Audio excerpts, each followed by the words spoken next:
Most people believe they're different. Not better in every way, but somehow distinct. Smarter, more self-aware, more complicated. It's such a common belief that, statistically, it cannot be true. Psychologists call this the false uniqueness effect. The tendency to see our own traits, habits, and struggles as rarer than they actually are. In studies, people consistently rate themselves as more honest, more moral, more rational, and even more independent than average. Of course, if everyone is above average, then nobody really is, but the feeling persists because it serves a purpose. From early childhood, we're told we're special. Family members, teachers, and even movies teach us that we're all meant for something greater.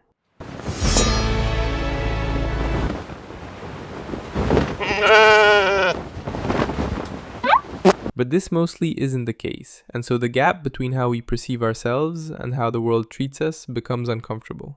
At this point, most of us start blaming circumstance instead of our own delusional perception. Most of us protect that perception through what psychologists call the self-serving bias. Basically, when something good happens, we credit our own effort or talent.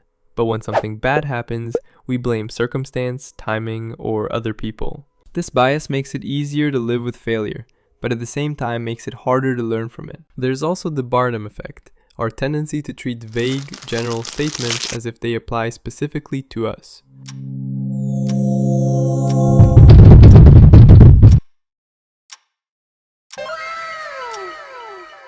But statements like these are usually true for most people, so we end up mistaking the general for the personal. Here's another fortune cookie for you.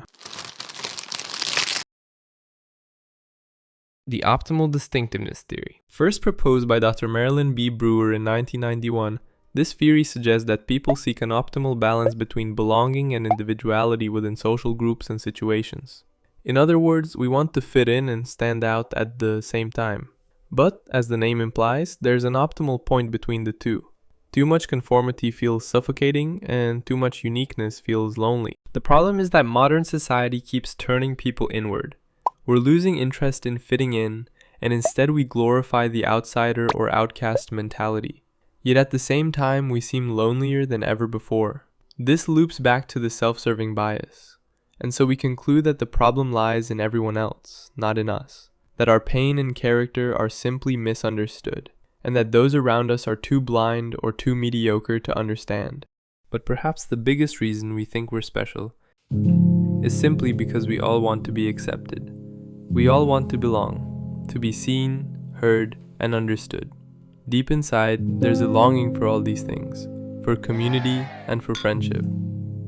So we develop this false belief in ourselves, one that helps us convey the idea that we have something to offer, that we possess talents and skills this wretched world would benefit from, and that all those who refuse us don't do so because they see, but because they don't. They have no capacity to fathom how precious we are to this world. We all want to be special because we fear being irrelevant. Maybe the reason we all want to be special is simply because we want to be loved. Also, there's narcissism, psychopathy, sociopathy, Machiavellianism, delusions of grandeur, hubris, egocentrism, superiority complex, megalomania, and probably a few others we haven't diagnosed yet.